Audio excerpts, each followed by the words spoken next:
أعوذ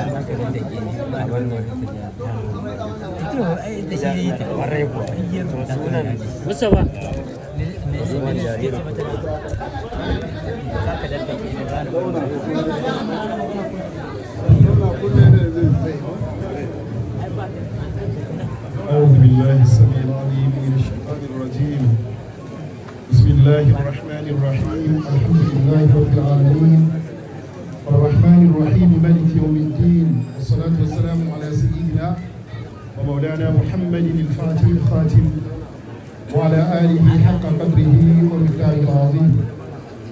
أما بعد، من يمشي وكبني muke tare da su a nan wajen a wannan hadara mai dimbin tarihi, hadara ta alkur'ani, hadara ta shehu tijani radiyallahu anhu, hadara ta sahibu faidati tijaniya shekh ibrahim iyas radiyallahu anhu, hadara ta maulana alhafiz al-sheikh iyas dan hassan, hadara ta shi khalifa al-sheikh muhammad al-hafiz bin iyas da sauran yan uwa waɗanda muka same su a wannan gari mai tarin albarka na ɗan hassan.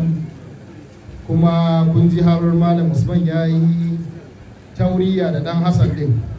Farko sai fara ya cewa a yi yarda ga shehu ɗan hassan, sai wato shehu abu da tijjani radiyallahu anhu.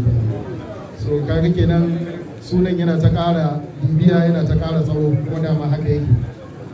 Alhamdulillah, a wannan waje muna tare da manya-manyan shugabanninmu, kamar daga katsina akwai babban yayanmu, yana ɗaya daga cikin limaman zawiya, kuma shi ma jika ne ga maulana sheikh sa'id fituskun, kuma ɗa ga maulana sheikh jafar shine sayyidi muhammadu hafiz imam.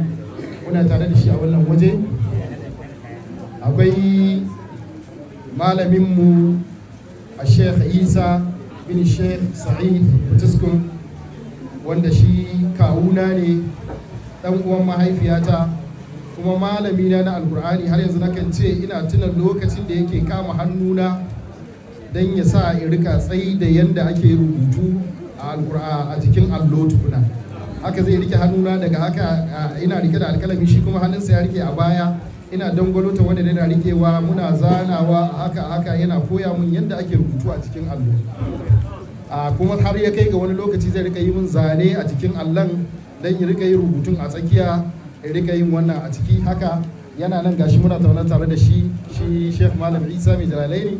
Kuma alhamdulillahi, kafin na bar fituskun sai da ya ga kuma na rubuta alkur'ani a hannunsa, ya ga kuma gashi ga alkur'anin da na rubuta. So saboda haka shi ma muna tare da shi a wannan waje, ya zo don ya yi musharaka a wannan munasaba mai dimbin albarka. Akwai alaramma malam Sulaiman gyadi wanda shi ma muna tare da shi a wannan waje. Sannan akwai yan uwa mutanen zawiyar maulana sheikh sharif ibrahim salih al-husaini radiyallahu anhu warda na katsina, waɗanda muke tare da su a nan wajen. Akwai yan uwa su alaramma imam junaid da shi da tawagarsa. Akwai su alarama malam ibrahim da suka zo shi ma da shi da tawagarsa. Akwai mutanen mu aminai kamar su kodayake shi professor bashir, shi in an yi maganar zawiyar maulana shi yana ciki. Akwai kuma su alhaji muhammadu alhadi da ya taho shi ma tun daga kano, ya bar ayyukansa ya taho don ya halarci wannan munasaba. Akwai yan uwa mata da suka taho, waɗansu sun taho tun daga abidjan kwadebuwa. akwai kanwata wacce ita ma tana nan a nan wajen daga can ta taho, da sauran jama'a na nesa da kusa, alarammomi da limamai da mukaddamai da shehinai da sauran kolawa irin mu, kuma duk kuma muna yi wa juna musallama ne, assalamu alaikum wa rahmatullahi ta'ala wa barakatuh. Hakika wannan munasaba mai dumbin tarihi abu ce wacce ya kamata a ce an mai da hankali a kanta. Kamar yadda muka sani, shi alkur'ani duk abin da aka yi masa takaicewa ne aka yi, domin manzon Allah sallallahu alaihi wa sallam, wanda har wasu suna ganin wannan shine ma asalin yin walima ta idan an ce an iya wani abu daga alkur'ani ko an iya shi, ake haduwa don a tattaru a yi wannan abu. manzon Allah sallallahu alaihi wa sallama ya haɗu da Ubay ibn Ka'ab radiyallahu anhu. Mun san sayyidina Ubay ibn Ka'ab yana daga cikin makaranta alqur'ani waɗanda suka iya alqur'ani har ma manzo Allah yana cewa wa aqra'uhum li kitabillahi Ubay ibn Ka'ab, wanda ya fi su karatun alqur'ani kuma Ubay ibn Ka'ab. To wata rana suna tare da manzo Allah ya ce masa, Ubay ka san kuwa a cikin abin da ke tare da kai na alqur'ani akwai wata aya wacce ita ce tafi girma baki ɗaya alqur'ani? Ya ce a'a ban sani ba Rasulullah. Ya ce a'a ka dai tuna. Ya ce na duba wata riwaya. Ya ce karshe sai na ce na gano manzon Allah, na gano ta. Ya ce wace ce? Ya ce ita ce Allahu la ilaha illa huwa al-hayyul qayyum, wato ayatul kursi. Ya ce wannan ayar ita ce mafi girma. Manzon Allah sallallahu alaihi wasallam sai da ya rinka dukan kirjinsa yana daddagawa haka yana bugawa, yana liyahnika al-ilmu abul munzir, ina maka murna da samun ilmi ya abul munzir. Wato ashe kenan idan mutum ya san wani abu daga alkur'ani abun a taru ne a taya shi murna, domin haka manzon Allah ya yi wa sahabbansa.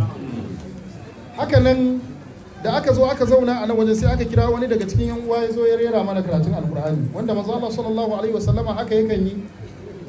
Ya kira Abdullah bin Mas'ud kamar yadda ya zo a ruwayan Bukhari, yake cewa manzon Allah sallallahu alaihi wasallama ya kira ni ya ce mun ka karanta alkur'ani a gare ni, ina so ka karanta mun shi.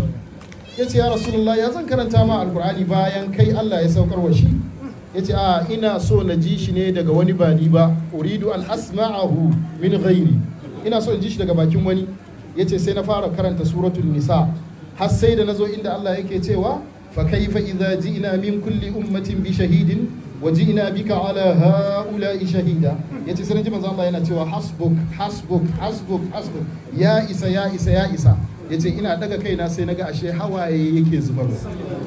Ashe manzo Allah idan ana karatun alkur'ani har hawaye yake zubarwa saboda sanin dadin alkur'ani. Hakanan ya ji manzo Allah sallallahu alaihi wasallam ya ji Abu Musa al-Ash'ari yana karatu daga cikin alkur'ani. Da gari ya waye yace masa, Abu Musa al-Ash'ari yace law ra'aitani wa ana astami'u ila qira'atika al-bariha, da kaga yadda na ka sake ina jin tilawar ka jiya da daddare. Abu Musa al-Ash'ari shi kuma shi yake cewa amma wallahi law alimtu annaka tasma'uni la habbartuhu laka tahbira.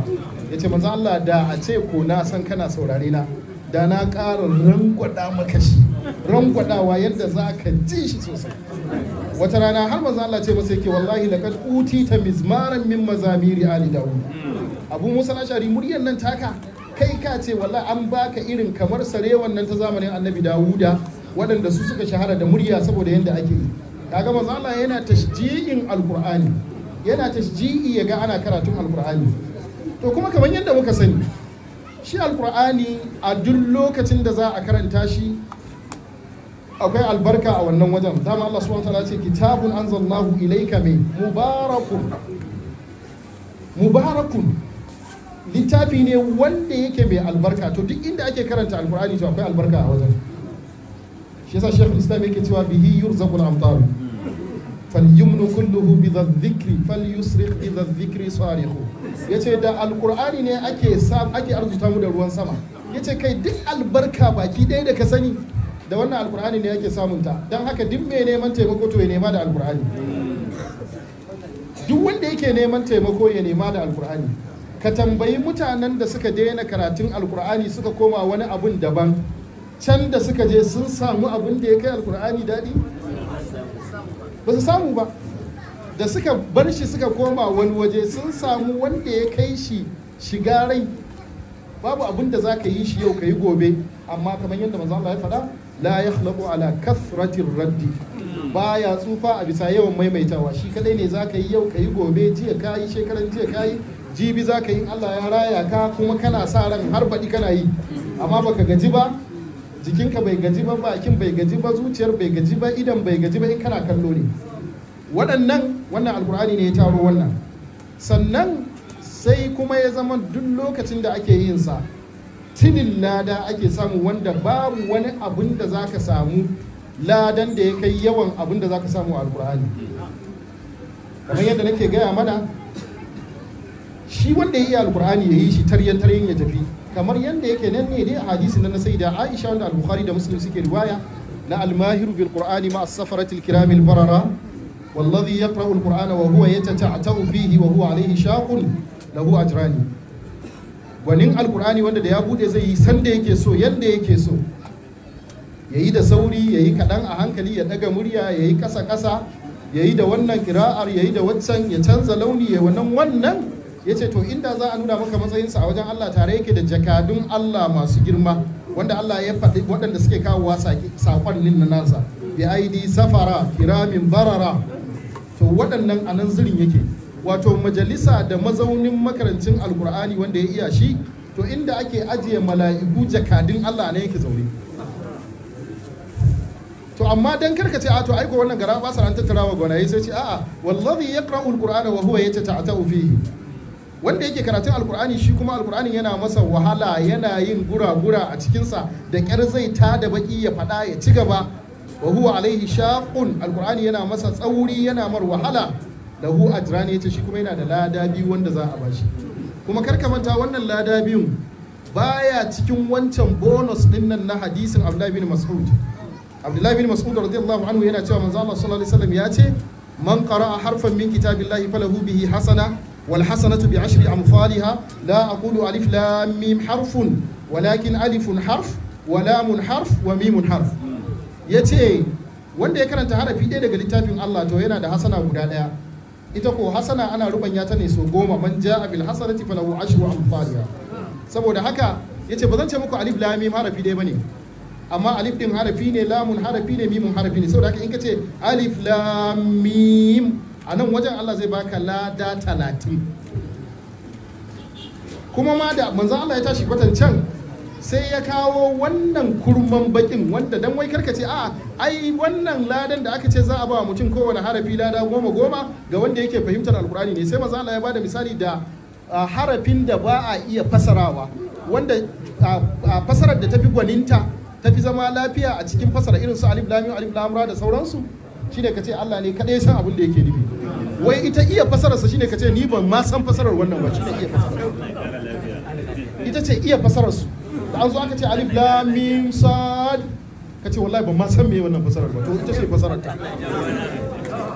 Shi ya sai manzo Allah ya fara da wannan wai dan karka dauka cewa a'a kar a rude ka da cewa sai ka san fasarar. Bakin kawai ake magana akai. Kuma ina gaya mana cewa alkur'ani ne kadai, idan kana karatun alkur'ani in ka zo inda ka ce Allahu za a baka lada yawan harafin Allahu din, alif lamun ha'un. Haka idan ka ce ash-shaytanu nan ma Allah in dai kana karatun alkur'ani to Allah zai baka harafi yau ladan yawan alif lamun shinun ya ta wani alif din nunun. Ash-shaytan da ka ce ash-shaytanu ya'idukum al-faqra wa ya'murukum bil fahsha wallahu ya'idukum maghfiratan minhu wa fadla wallahu wasi'un alim. To yanda ya baka a harafin da daidai nan haka zai baka idan ka karanta na shaitan din. huwa alladhi khalaqakum faminkum kafirun wa minkum mu'min. To yanda ya baka a kafirun din, yanda ya baka a mu'min din haka zai baka a kafir. In yace almuslimuna to yanda ya baka haka, in yace alkafirun haka zai baka yawan su. In yace almu'minun yanda ya baka haka zai baka almunafiqun yawan wannan din su. Da yace wala qad najjayna bani isra'ila min al'azab almuhim min fir'aun innahu kana 'ali. wannan din nan wannan fir'aun din da ya baka da zai ga maka yanda zai baka a Musa haka zai baka a fir'auna. Amma in kana karatun alqur'ani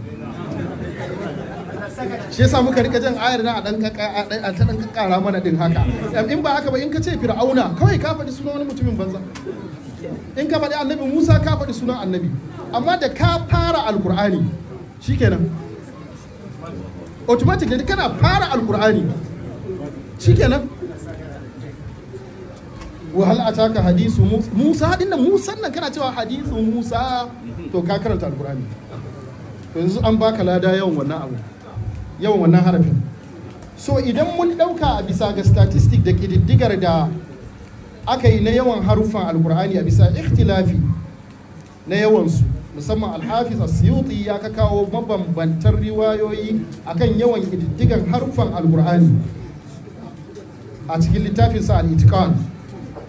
Amma idan za mu ɗauki riwayar da alhafiz ibnu kasir ya kawo da riwayar zuwa ga imam mujahid, yake cewa da muka bi diddigin alkur'ani muka lissafa sai muka ga yawan harafinsa ya kai 300 da 20,000 daidai da harafi 15. to idan kai sauka ɗaya ko a wannan din ne, duk da kaga akwai bambanci na yawan lissafin harafi. Misali in ka ce wa wassa biha Ibrahimu, idan kana karantawa daga Hafsun al-Asim ka ce wa wassa biha Ibrahimu banihi wa Yaqub, idan kana karantawa kuma daga misali warshun an-Nafi' zaka ce wa ausa biha Ibrahimu, to kaga tsakanin waw guda biyun nan ka kara ado, kaga anan lissafi ya kara yawa. to sai fa in haka ne, ko ka ji a aya ɗaya Allah subhanahu wa ta'ala ya ce aw man yansha'u fil hilyati wa huwa fil khisami ghayru mubin وجعلوا الملائكة الذين هم عند الرحمن إناثا أو اشهدوا خلقهم ستكتب شهادتهم ويسألون كوكتي أو من ينشأ في الحلية وهو في الخصام غير مبين وجعلوا الملائكة الذين هم عباد الرحمن إناثا أشهدوا خلقهم ستكتب شهادتهم ويسألون كذا وانا آير كدي زا أسامو يوان حرفا يا شابان بان أوكي الذين اتخذوا مسجدا ضرارا وكفرا. idan za ka karanta daga hafsun an za ka ce wallazina takhazu masjidan diraran, duk kaga ire-iren waɗannan su ne su wa yaqulu allazina amanu a haula allazina aqsamu billahi jada imanihim innahum lama'akum, da kuma yaqulu allazina amanu a haula allazina aqsamu billahi jada, duk kaga wannan akwai bambanci. so ko ma dai nawa za ka yi, wato ba a same shi ƙasa da 300 ba, sai dai abin da ya dora. to in mun ɗauki wannan riwayar ta 320,000 da harafi 15, a duk sauka ɗaya za a baka lada sau 320 daidai da harafi 15, sai a rufa su so 10 a sauka ɗaya, kaga wajen miliyan 3 ne da wajen 230 ko? ai kuma ga 20,000 din nan lissafin dai gashi nan dai in kun lissafa dai gashi ne, amma dai sai ya kai miliyan 3 da wani abu a sauka ɗaya. to kaga a nan wannan yana magana akan tarin lada kenan. to babu wani abu wanda za ka karanta wajen banza a baka lada, ka karanta wajen kirki a baka lada, don saboda kana karatun. kana labarin wuta Allah yana baka lada, kana labarin aljanna Allah yana baka lada, kana kirari ga Allah Allah yana baka lada, kana tsinewa shaidan Allah yana baka lada, kana faɗan labarin kirkin annabi Musa Allah yana baka lada, kana faɗan rashin kirkin Fir'auna Allah yana baka lada, kana faɗar munafircin munafukai yana baka lada, kana faɗar imanin muminai yana baka lada. labarin waɗansu mutane ne can fa na baya, amma in ka karanta sai Allah ya baka lada 10 cikin kowane harafi. so baka da abin da zaka yi ka samu wannan in ba alqur'ani ba. kuma wani abu na alqur'ani kamar yadda manzo Allah sallallahu alaihi wasallam yake gaya mana a shahararren hadisin na Abdullah bin Amr bin al-As, yana cewa yuqalu liqari'il qur'ani iqra wartaqi warattil kama kunta turattilu fid dunya fa inna manzilataka inda akhiri ayatin taqra'uha. yace za a gaya wa makaranta alqur'ani ita karanta alqur'ani amma kana taka matattakala. za a zo a samu kamar Maulana Khalifa a ce masa to bismillah arama fara, sai ya fara yana takawa yana faɗar aya ɗaya yana ƙara taka matattakala, yana aka ce wai masaukinka yana na a iya ayar da ka tsaya. to kaga wanda ya kwashe alkur'ani har ƙarshen sa, kaga a lissafin mu na tsangaya kadai tana da aya, alkur'ani a lissafin mu na tsangaya yana da aya 6,214, saboda an ce warkuli jannati din nan ne 6,000 daidai. idan ka tafi nasu yatin kazibatin khati'a nan mayran ne 100 kenan. kul huwallahu ahad ma wata mayran ce kaga 200. to daga kul huwallahu ahad, kul huwallahu dama tana da aya 5 a aya 4, in an dauki daya saura 4, can wajen ga 11 da kula uzu bil falaki da nasi, kaga ga 11 ga 3 ya zama nawa 14. saboda haka 6,214 a tsangayance. amma wani wajen kaga ai yafi haka ba, tunda alif lam mim, duk inda alif lam mim take aya ake sawa a wajen a wata ruwaya. to idan mun dauki wannan abun sai ka ce kenan matattakalan da muka kwatanta inda khalifa zai tsaya, hawan benen ya kai hawa 6,214. nan ne manzilar a aljanna. haka ba manzo Allah ya faɗa, ba wai ni ne nake faɗa. manzo Allah sallallahu alaihi wasallam haka ya faɗa. kuma gwargwadon yadda ka sani da alkur'ani, inda za ka karanta ayar alkur'ani haka za a maka. shi yasa manzo Allah sallallahu alaihi wasallam yake ce mana iqra'ul qur'ana, shahararren hadisi Abu Umama al-Bahili, iqra'ul qur'ana fa innahu ya'ti yawm al-qiyamati shafi'an li ashabi. to karanta alkur'ani ranar tashi alkiyama zai zo yana masu ceto ga mutanansa. masu karanta shi zai zo yana ceto. Har ma akwai wata riwayar ta Abu Huraira da Abdullah bin Amr yana cewa za a zo ranar tashin alkiyama wani mutum zai zo da kamar wata siffa ta bakunta ya zo wajen makarancin alkur'ani, ya zo wajensa yana tare da shi duk inda zai je, sai ce masa wani kai ni kan ban gane ka ba kai ne waye? Ya ce ba ka gane ni ba? Ya ce ni ne mutumin nan, ni ne wannan naka mutumin nan naka ne, ni ne na hana ka baccin dare, ni ne na sa ka jin yunwa da rana, yau kuma dole in tsaya tare da kai dai na ɗebe maka kewa, ni ne alkur'ani. Ya ce ba zai gushe ba, har ma akwai ruwan da take cewa zai zo a gaban Allah ya ce ya Allah ga mutumina nan, Allah yi masa kwalliya, amar kwalliya, ya ce Allah sa masa kambe, a sa masa crown, sannan kuma a ce to Allah kuma ka sa masa haske a duk inda yake. Shi yasa ake cewa su makaranta alkur'ani ko a aljanna su ne urafa wa ahlil janna, su ne shugabanni, da an ga makaranta alkur'ani ko a aljanna sai an gane shi, saboda kanshi da kambe da alkyabba da yake tafiya da ita. Haka Allah ubangiji ya masa wannan automatic balliyar, sai a rika cewa ga gwani wane can, ga alaramma wane can ya wuce, haka yake masa. Saboda haka a magana akan alkur'ani magana ce mai matukar fadi, kuma wacce ba a iya kosawa. Kamar yadda ba a kosawa da karatunsa, haka ba a iya kosawa da magana a kansa. Amma kullum abin da ake magana a kai shine a dage da maganar alkur'ani. Magana ta biyu wacce nake so ita ma in tattauna da ita a nan wajen shine waɗanda Allah ya ba wa alkur'ani, to akwai kalubale a gabansu.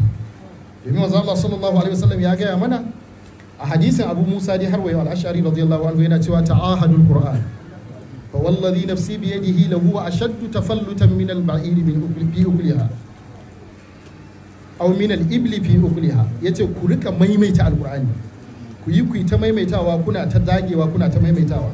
Yace na rantse da wanda rayuwa take hannunsa ya fi saurin subalewa daga rakumin da aka kunce daga akalarsa. Yanda zai barka haka yake shi alkur'ani, in dai kana yin sa zai nuna kana yi, in kuma baka yi sai ya nuna.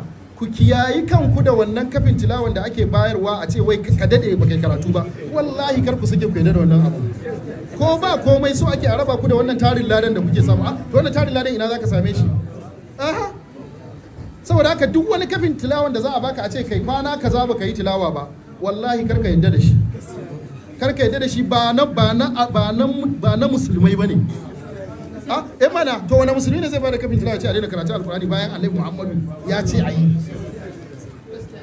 Saboda haka ku dage da yin alkur'ani dare da rana, ba shi har addu'a manzo Allah yake bayyana cewa warzuqna tilawatahu ana al-layli wa atrafan nahar, haka ake yi fa. Saboda haka ai kokarin dagewa akan wannan abu. Kuma alhamdulillah wannan dan uwa namu kamar yadda aka sani a sunansa Muhammad Sa'id, amma sai na yi masa laƙabi da kakana Maulana Sheikh Sa'id Futiskum, don saboda tayammunan da wannan su in nemi albarkar wannan sunan. Kuma daga cikin abin da na nema na neman albarkar wannan sunan, ina fata in ga ya haddace alkur'ani. Kuma gashi Allah subhanahu wataala ya nuna mana wannan, kamar yadda lokacin da Allah ya sa na rubuta alkur'ani na kai wajensa, Sheikh Sa'id ya yi addu'a wannan lokacin, ya ce na gode wa Allah da Allah ya sa na san kakanina da iyayena makaranta alkur'ani. A gabana na ga 'ya'yana da yawansu sun haddace alkur'ani har sun rubuta sun kamu. Ya ce to yau kuma gashi jikokina ma sun fara. Saboda a wannan lokacin ni ne jika na farkon da na fara rubuta alkur'ani na kai masa. Saboda haka ya ce to yanzu gashi ya shigo cikin jikoki. A wannan lokacin ne ya ce to na yi maka izinin yin subu'un nan na Sheikhul Islam radiyallahu anhu. Ya ja wannan baitin da shehu yake cewa bikirun uqudun yunusun subhana wa shu'ara li yaqtinu kafun bana. Ya ce haka ake yin sa. Bikirun din na la faridun wala bikir ne na suratul baqara, sai kuma uqud kuma na awfu bil uqud ne na suratul ma'ida. Kenan yana nufin in an taho daga nan a ma'ida za a tsaya, daga ma'ida sai a je Yunus, daga Yunus sai a je Subhana, daga subhanallahi al-Isra kenan, daga Isra sai kuma ash-Shu'ara, daga ash-Shu'ara sai a je al-Yaqtin, daga al-yaqin sai a je qaf, daga qaf kuma sai kuma karshen alqur'ani. Sai ce to ina so kai mun alƙawarin wannan abun akan ba za ka daina yin sa ba, duk rintsi duk wuya, kuma Allah zai taimake ka akan yin sa. Na ce na yi alkawari. To a lokacin da na fara yin subu'u gaskiya wannan alkawarin ne nake tunawa kafin abin ya ratsa jikina. To amma yanzu da ya ratsa jikina komin dare ba na iya yin wannan akai, sai na yi, sai har ma nakan yi yanda nakan yi sai in ce to bari in rika yin yanda zan rika ƙara nishadi. Idan na samu wasu sauƙoƙi da yawa ina ta yi, ina duba alkur'ani, sai in canza kalar mushafin, ina yi da na warshi haka na ɗebe ina jujjuyawa, sai in nemo wani kuma na rubutun hannu shi ma in yi da shi da yawa, in samu wani lokaci in ɗauki wani warshin irin wannan bugun na zamani shi ma na yi da yawa, in samu wani lokaci in ɗauki wani musafin kamar ko na qalun ko na hafsun an asim duk dai in yi, wani lokaci kuma duk sai in aje in ta yin tilawa kawai, ina yi in tsaya in kwana in tashi gobe har in sauka, kuma in ta yin wannan shi ma da shekaru. Sannan kuma haka dai dan dai ya zamanto ka ƙara nishadi a kai. Saboda haka wannan abun sirri ne a tattare da alkur'ani kamar yadda Allah Ubangiji ya faɗa. To wannan albarkar ba za ta samu ba ga wanda baya yawan yinsa. Kuma shi dama Sheikh Sa'id yana yawan faɗar wata magana sai yana cewa gwanin alkur'ani mai yinsa kullum. Haka yake cewa gwanin alkur'ani sai ce to mai yinsa kullum shine kawai. Ba wani wanda za a ce gwani, amma ka yadda ana zuga ka kai gwani ne ba ka karatun alkur'ani, to wannan abun sunansa ban kaura ba, gwaninta ba ne. Yawwa a daina yin wannan, ya kamata a kula da haka. Sannan wani abu wanda ba za mu taɓa mantawa da shi ba a ciki shine walidinmu Maulana Sheikh Ja'far radiyallahu anhu, akan ce akwai waɗansu mutane guda biyu waɗanda duk yanda ka kai da matsayinka idan dai suna wajen to babu yanda za a yi a ga girmanka ko ƙimarka in dai shi ta wajensa ne fiye da su. Ya ce waɗannan mutum biyun nan na farko shine makarancin alkur'ani. Makarancin alkur'ani aka ce yana da wata irin kima da martaba da matsayi a wajensa, kuma yana ganinsa a matsayin wanda ya zama wajibinsa ya yi wa hidima. Wannan ɗaya kenan. Na biyu wanda aka ce masa sharifi, to wannan shi ma yana da matsayi da martaba a wajensa. To sai na ukunsa idan ya zamanto daga ailan shehu radiyallahu anhu ne, to wannan ma za ka ga yana da girma a wajensa, don har ma baya tambaya shin ma suna da dangantaka da shehu ko ba su dangantaka, inda kawai ya ga mutumin bawalfe kawai to shi kenan kawai zai kama masa hidima. So wannan ya duk cikin ci gaban hidimarsa ga alkur'ani, shi yasa abin yake ta bin mu, yake ta wannan dinmu a kai, ya zama mahaifinmu Allah subhanahu wataala ya sa mashi wannan san alkur'ani, kuma ga ta wajen kaka shi ma kuma Sheikh Sa'idu Allah ya sa masa san alkur'ani da hidimtawa alkur'ani. Bisa ga yadda ake lissafin yawan rubutun alkur'anin Sheikh Sa'idu, ana magana akan ya rubuta shi ya fi sau 60.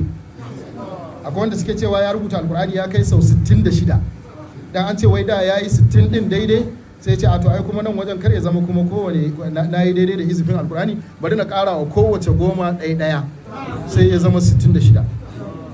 So kaga mu yanzu duk yadda dai ake ta dan kokarin ma dai abin da ya hakan ma dai a hakan wai tukuna kuma sai a zo a ce maka wai ga wani kafin tilawa wai wanda wai zaka daina wannan abu.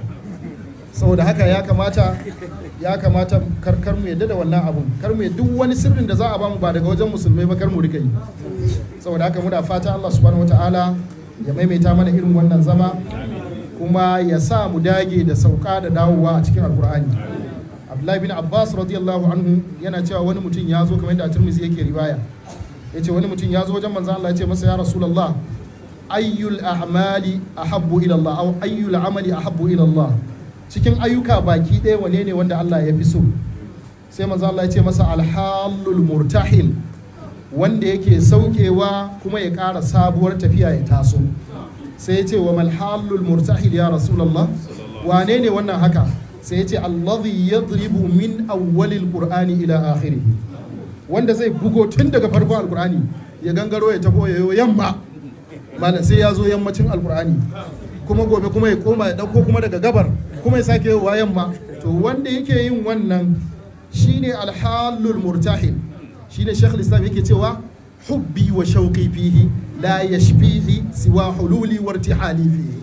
yace tsananin shauki na da bege na da nake wa alqur'ani ba abin da yake warke min wannan shaukin in ba in ga ina ta hawa da sauka a cikin alqur'ani in na sauka na juyo in na sauka na juyo in na sauka na juyo har haka in kaje inda ake gaya maka shehu radiyallahu anhu yana magana yana dagewa akan maganar karatun alqur'ani zaka yi mamaki kullum maganar da muke yi bincike ƙara binciko yake yi yanda shehu yake mai da hankali akan alqur'ani shi wannan subuhun so biyu yake yin sa da rana yayi na dubawa saboda ibadar kallo da daddare yayi a hardarsa saboda ibadar tilawa kuma da tsakiyar dare kuma ya tashi ya kiyamul laili da wannan alqur'ani kaga sau uku yake yi fa da wannan kuma har yanzu aka ce kuma akwai wani abu da yake ce da yake wani salo da yake ce ma iddatul wafat sai ai wata 4 da kwana 10 ana yin kullun sai an yi izu 36 kullun da alqur'ani sai an yi izu 36 kuma gobe an tashi sai a dauko wani kuma kwanan nan na sake wani bincike sai na gano akwai wani kuma wanda yake kuma shi kuma kullun izu 26 ake yi daga alqur'ani gobe ma fa haka izu 26 jibi ma haka saboda haka kullum ana saukowa ana juyo duk kwana uku sai an sauka an juyo duk kwana uku sai an sauka to wai yanzu to mu ya muke ne a ina muke mu kam a ina wannan kalubale ne ga makaranta alkurani waɗanda suka haddace ake wa ma magana yanzu to kaga ashe waccan maganar da manzon Allah yake cewa Abu Musa al-Ash'ari shi ma yana daga cikin makarantar alkurani yace masa ku fa saba da karatun alkurani yace wallahi inji manzon Allah na rantse da wanda rayuwa take hannunsa ya fi raƙumin da aka kunce daga aka lasa saurin subalewa manzo Allah yayi rantsuwa sannan a baka wani kafin tilawa a ce ka daina karatu alkurani bayan ya ce in ka daina zai subale ya kaga wannan wani abu za a maka akan haka so wannan ma dan mu dauko hadisan nan da ifai da suke cewa wanda ya bari aya ɗaya ta kubce masa ta alkurani sai an bar azaba ba to duk da rauni ke gare su ba su kai ga hujja ba kuma wannan ba hadisan yan tsangaya ba ne an san tilawa da ma sai ana yi ana ta gwagwarmaya kana kwata tana kwata har haka dai Allah ya sa ni ka samu kaiya muna fata Allah ya maimaita mana irin wannan zama Allah ya nuna mana yan baya malamansa a karkashin jagorancin khalifa da su Sheikh al-Imam Ahmad Tijani da su Sheikh Abubakar Atiku da sauran malaman da suka tsaya suka ga kulawa akan wannan babban kokari da aka yi a ciki dama dai kamar yadda aka sani khairukum man ta'allama al-Qur'ana wa 'allamahu shahararren hadisin sayyidina Uthman radiyallahu anhu yayyan ku wanda ya koyi al-Qur'ani ya iya ya koyar da wani wato sauran jama'a duk rakiya suka zo kenan saboda haka muna fata Allah subhanahu wataala ku muka taru mu taya murna akan wannan abu da ya zama kun shiga cikin wannan khairiyya din muna fata Allah subhanahu wataala ya dawwamar da mu a wannan hanya kuma kamar yadda nake cewa kullum ina gaya wa mutane nakan ce ni ban yadda cewa sai an yi bara za a yi karatun alkur'ani ba domin ni dai a gidan kakana ban taba bara ba kuma har yanzu idan na yi ki za ta tashi har yanzu tilawa ta idan na yi ki za ta tashi ba wai sai na shirya ba kawai in dai zan yi ki za ta tashi yawwa kaga kuma ni ban taba bara ba so kaga babu dalilin da zai sa a ce ai dole sai wanda ya wannan akai to kaga ana wannan haka haka kuma mutum kar ya ce ai dan yana boko wannan yaron sai da ya gama makarantar boko sai da ya graduation ya fita da 2-1 a bangaren su na boko wannan su professor Bashir sun san abin da ake nufi kuma ma a jami'ar su professor Bashir wanda tana daga cikin jami'a mai tsaurin tsiya bai taba yin CO ba tunda ya shiga sai da ya gama da ya zo hidimar kasa za a yi wannan abin da ake cewa bautar kasa NYSC aka tura shi Taraba muka yi magana muka ce duk yanda za a yi tunda ya fara zuwa da wannan niyyar a nan to muka nemi yanda aka dawo da shi Kano State daga Kano State da aka dawo da shi Kura Local Government ga su Shehu Atiku nan su nai ta matsawa su je su kai su dawo sai da aka turo shi hannan dan Hassan ya zama yana sabis a dan Hassan din kuma shi ma ana masa sabis to kaga gashi yanzu Allah subhanahu wataala ya sa an gama sabis din shi ya gama yi musu sabis din kuma shi ma an gama yi musu sabis muna fata Allah subhanahu wataala ya kara maimaita mana wannan zama wassalamu alaikum wa rahmatullahi ta'ala wa barakatuh